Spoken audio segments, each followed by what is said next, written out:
up your YouTube, search for Stukeley Meadows, watch on your big screen. Or another device if you're at home. Get yourself comfy, this could take a while. What a happy scene. Something new every day for your long-term memory. This is so exciting, it is nearly time for a Stukeley assembly.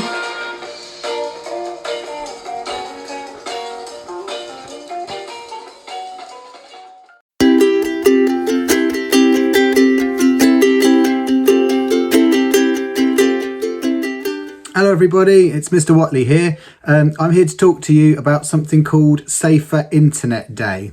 Now on Tuesday, the 9th of February, it's Safer Internet Day, and that's across the world. There'll be lots and lots of people talking about the internet, talking about how good it is, talking about ways that they use it, but most importantly talking about how to make sure that you're using it safely, because there are some amazing things that you can do on the internet, and especially today, in the way that our lives are, we use the internet practically every day in lots and lots of ways.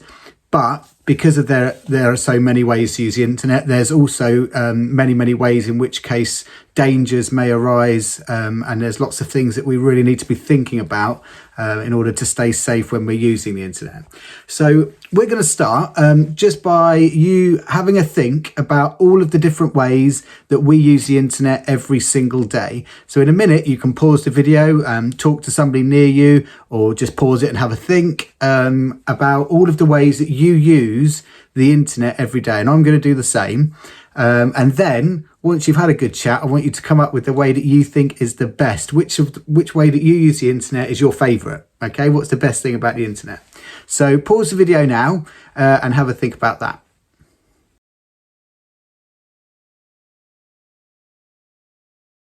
Okay, so I hope that you've had a little chance to think about all the different ways that you use the internet. Here's just a few that I came up with. You can honestly spend all day doing this when you think about it a lot, because we use it all the time now. So I like to play games with my friends when I want to relax. I play on my Xbox and I team up with my friends and we play some games on my Xbox or on the PC.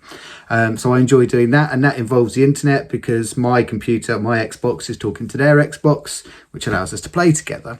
I use it to listen to music. So I've got an Alexa device which is connected to the internet, and I'll ask Alexa to play a certain bit of music that I like.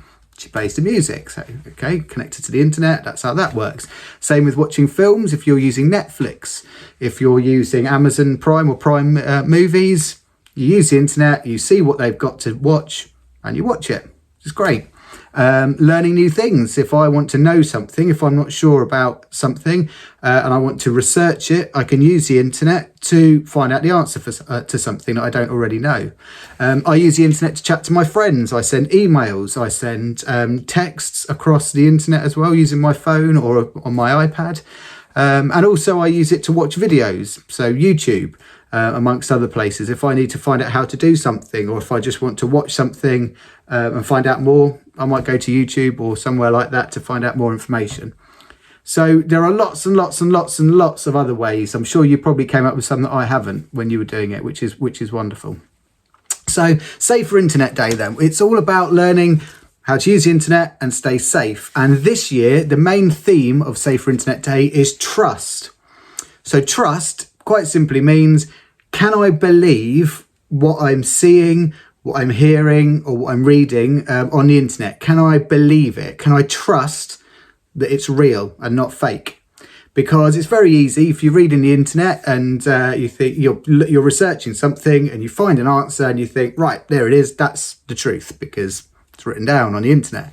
However, somebody might have written that and got it wrong. By accident. They might have written it down and said, oh yeah, this is the truth, and actually they've made a mistake. Somebody may have written it knowing it's wrong, but they've written it anyway, so you can't trust them. Okay, the main rule, I would say, is the rule of three. So if you're looking for an answer to something, try 3 different sources, 3 different places. So you go to one place, find out what they say, go to a different place, find out what they say, one more place, find out what they say, and if they're all saying the same thing, chances are you can start to believe that it's true. Also check where that source is. Okay, if it's coming from your friend and your friend said, oh yeah, it's definitely this, that's not necessarily as believable as going to a newspaper or a news resource or a science resource. They're a bit more trustworthy there. Okay, but it's not just when you're researching things that you need to think about trust. So I'm going to show you a video now. I'm going to go to a different video, which is from the Safer Internet website, where you're going to be asked to consider some different things that are going on. And I want you to think about whether you would trust what you're seeing or whether you would think, actually, I might need to check this. So I'm not sure whether this is true or not. I'm going to check it. Okay, so have a look at the video. I think the lady asks you to go for T, like that, with your hand, if you trust it. If you think, yeah, that's fair enough, that seems genuine. Or if you think, not so sure, then it's a C with your hands for check. Okay, so watch the video and see how you get on.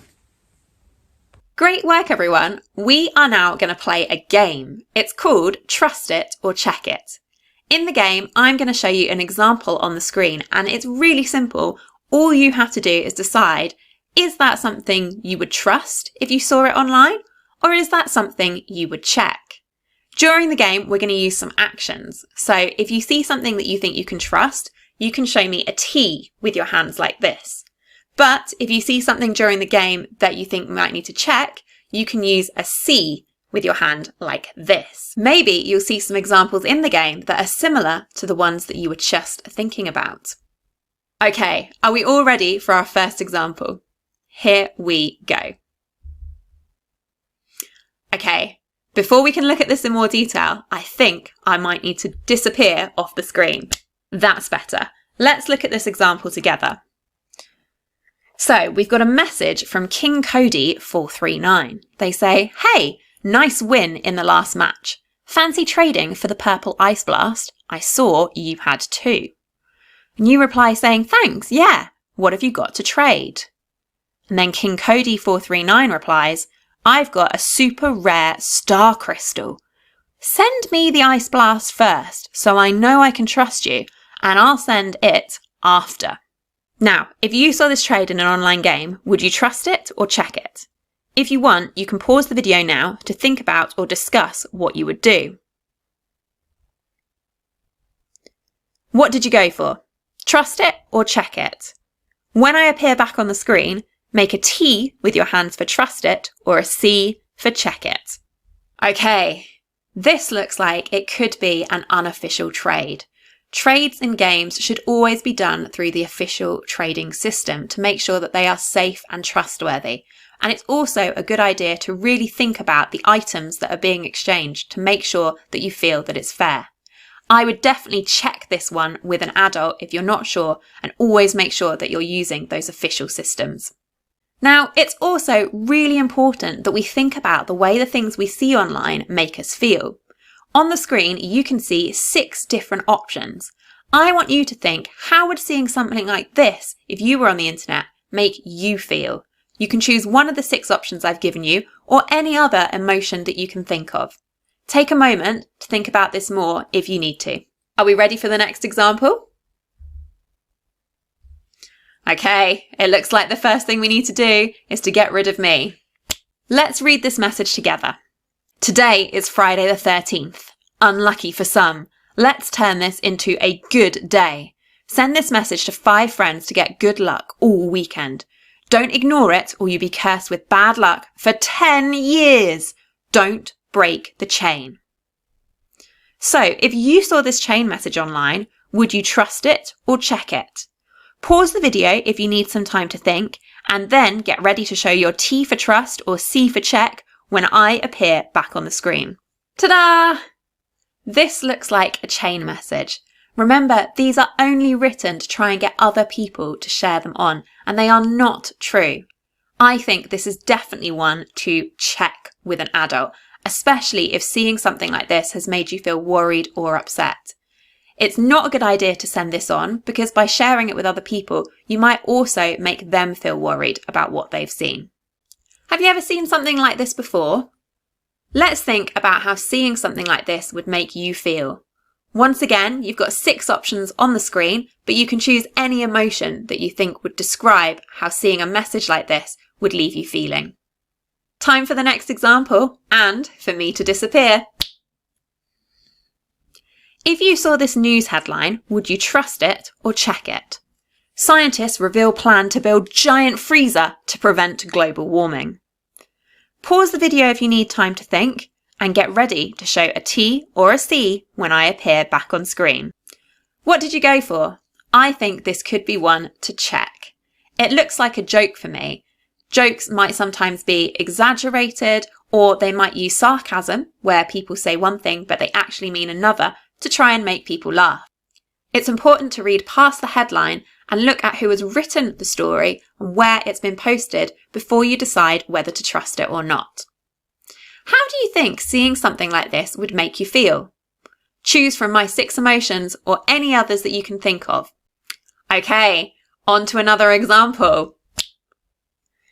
This one looks like it could be a pop-up. Everyone's a winner, it says. Enter your email and click spin to find out which prize you've won. Take a moment to think about whether you would trust or check this and be ready to show your T or C when I appear back on screen. What did you go for? This is definitely a situation where you need to check it. Competitions that we see online can be really exciting, and it can be really tempting to put in your details to try and find out whether you have won. But this example looks like it might be a case of phishing. Now, they're not fishing for fish, but they are trying to get your personal information. We can see that we need to enter an email address in the box. And remember, once people have got hold of those details, like usernames or email addresses, they might be able to use them to gain access to your accounts or work out who you are. So it's always safest to keep that personal information private and not share it, whether it's in boxes like this or with other people online. Be really careful about sharing personal information whenever you're on the internet, and always ask an adult before you enter any competitions. How do you think seeing something like this would make you feel? You know the drill by now. Choose from one of my emotions on the screen or any others that you can think of. And now we're going on to our final example. So we've got some more messages, this time from Green Thunder 2. Can't believe we've been playing together for a whole year. No way. Feels like I've known you forever. And then another message. We should meet up in person sometime to celebrate. So this is a really important one. If you received messages like this online, would you trust them or check them? Get ready with your T or your C when I appear back on the screen. So what did you go for? T for trust or C for check?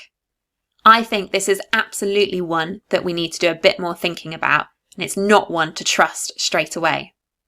Remember that when you're talking to people online, if you've never met them before, face to face or in person, then they are technically still a stranger, even if, like in this example, you've been playing with them for a while. If you are talking to someone you only know through the internet, you need to be really careful about what information you share with them, making sure that any personal information that could tell them who you are or where you live is kept safe and private. And if they ever ask to meet up, then you need to tell an adult. Once you've told an adult about what's happened, you can work together to decide what to do next, like blocking the person from contacting you again, or even making a report. How do you think seeing something like this would make you feel? Choose from the 6 emotions on the board, or maybe another one if you can think of one. Great job, everyone! How did you do? I hope you were listening really carefully to the advice I had to offer, because it's going to help you answering this next question. What should you do if you see something online that you think is untrustworthy or unreliable? Pause the video now and see how many answers you can come up with. Well done, everyone. I'm sure you've got some great ideas. I think it's a good idea to always think of yourself as an internet detective. When you're using the internet and looking at things online, actively try and question them. Ask yourself, what is this trying to get me to do, and what are the possible risks? You can ask an adult or look on another website or app to check. 3 is a good number to start with. You could also look in a book. Being an internet detective will help make you more aware about what's happening online and make sensible decisions. But remember, it's also really important to think about how the things we see online are making us feel, just like we did in the game earlier. Sometimes the things we see online can make us feel happy or even excited, but sometimes they might make us feel other things as well, like upset, scared, worried, angry, any of the emotions that you can see on the screen. So here is your last chance to pause the video and have a think. What should you do if you're ever feeling any of those emotions because of something that's happened online? There are lots of things you could do to help, but most important is that you tell an adult you know and trust. That could be an adult at home or at school. Remember, there is lots of information that you might find online. Some of it is true and some of it is not. Use the advice from this video to help you decide what you can trust to keep yourself and others safe online. Thank you so much for watching. I hope you've learned something new about reliability and trust online. And all that's left for me to say is Happy Safer Internet Day! Okay, hope you enjoyed that and I hope you learned something from it.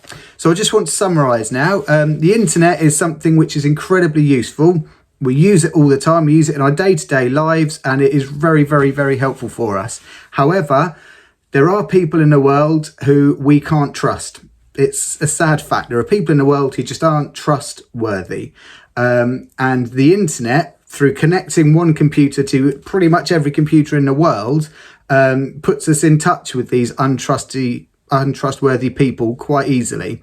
So you really need to be careful what you're reading is true and whether you can trust it. You need to be thinking about this all the time. Can I trust this person? And if you're not sure, the golden rule is if you're not sure about something, ask. If something makes you think, I'm not sure, get that butterflies feeling in your tummy, I doubt this, I think I've won a prize here in a competition, but I'm not sure, check.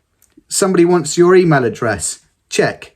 Somebody wants to meet up with you somewhere, check. With an adult, can I trust this person? Really, really be careful because there's a lot of untrustworthy people out there. And there's also, you've probably heard the term fake news, which has been used quite a lot at the moment. There is quite a lot of that around, so you do just need to be aware of it. Okay, so hope everybody has learned something and that you can continue to use the internet and stay safe. Take care, everybody. Bye-bye.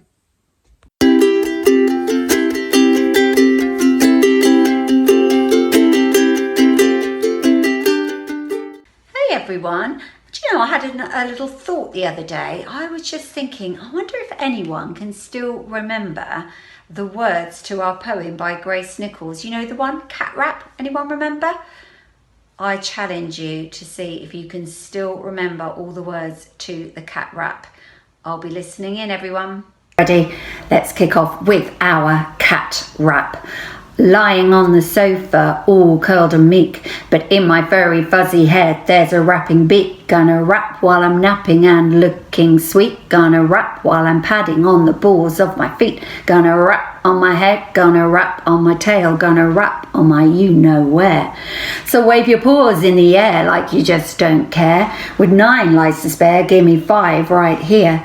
Well, they say that we cats are killed by curiosity, but does this moggy mind know I've got suavity? When I get to heaven, gonna rap with McCavity, gonna find his hidden paw and clear up that mystery. Nap it up, scratch it up, the knack is free. Fur it up, purr it up, yes, that's me. The meanest cat rapper you'll ever see. #1 of the street sound galaxy. Okay, everybody, that was the whole thing.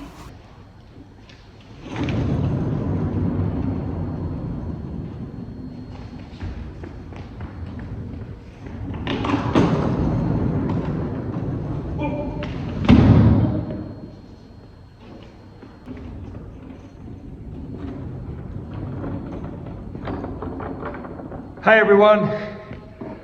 Sorry, but when I did that the other day, it felt great. So I thought I'd do it again while no one was looking. Thank you, Mr. Watley. Lots of brilliant knowledge, lots of brilliant advice in that assembly. And now that we're using devices more, now that we're all on the internet more and communicating more, very, very, very important messages for us to follow. We'll come back to that, I promise you. Now, shout outs to finish up. No birthdays today. I did say we've got a bit of a dry spell of birthdays, and then all of a sudden, boom, celebrations galore. Bingo! We had bingo on Friday night last week. It was Fossum's bingo. We had about 50 families join in, about 200 players altogether. It was lots of fun. Thank you to everybody that took part. And if you won a prize, if you got a line or a house, full house, bingo! Come to the school office on your daily walk to pick up your prize if your child is not in school. So if your child's in school, we'll give them the prizes. If not, pop in, say hi and grab your celebration, your bingo prize. We got a great selection. I think I said that on the Twitter. Shout out for Bo in year 3. Bo, you're working so hard at home. Your family are so proud of how you get up in the morning, you're positive, you smile from the start of your warmth tasks right through to the hooray, and you're working hard, you're being kind, and your family wanted to say thank you, Bo. Please keep it up, because when we all come back to school, we want to see how well you've done and how much progress you've made. Also, shout out to Mr. and Mrs. Cooper, who came in at the weekend to put these benches together.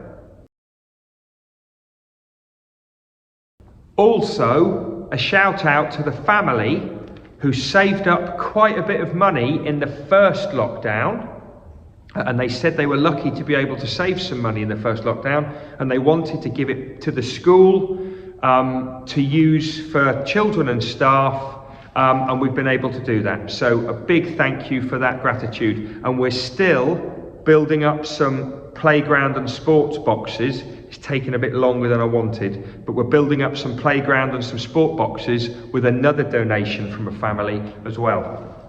I think we've got one more. Yes, we have, and it's a big one. Now, on Friday, I said that we had our youngest ever accelerated reader millionaire coming up. I made a bit of a mistake. Sorry, we had an AR millionaire in year 2 last year. So we've already had a year 2 millionaire. What I meant to say was, we've had our youngest ever male millionaire, our youngest ever boy millionaire, because Josh in year 3 has now read over 1 million words since September.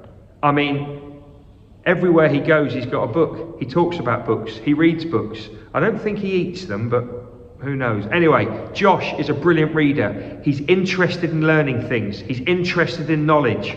And he has just got his 1 million words. So he is now a Stukeley millionaire with Accelerated Reader. And I'm absolutely convinced he's going to get to 2 million by the end of the year.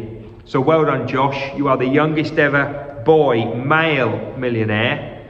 And Leah, last year, got it in year 2. So fantastic to hear about children reading and quizzing and having a great time.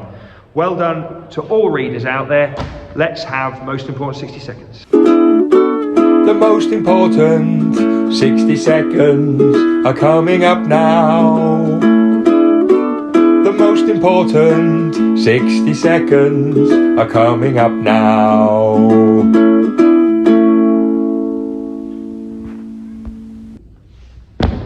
Hey, I've just realised we haven't got the curtains closed.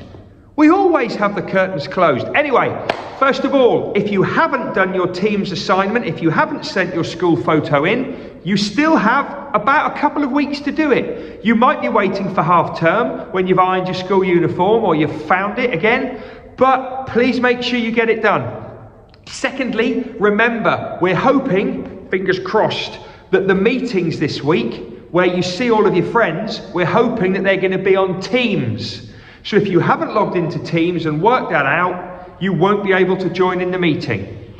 If Teams is a disaster, we'll go on to Zoom. But we're hoping it will be on Teams. Okay, final thing, workbook pickup. Oh yes, after half term, we're still not ready to all come back to school, but we're hoping it won't be very long. This week, we're doing a workbook pickup again. So on Thursday morning or Friday afternoon, check your Stukeley standard for the timings. On Thursday morning or Friday afternoon, families can come and pick up workbooks ready for after half term. we're also going to give them some information about some tests and some assessments we've been doing. So it's really important that people come to that. I'll remind you about it every single most important Stukeley seconds for the next few days. Have a great rest of this day. See you soon.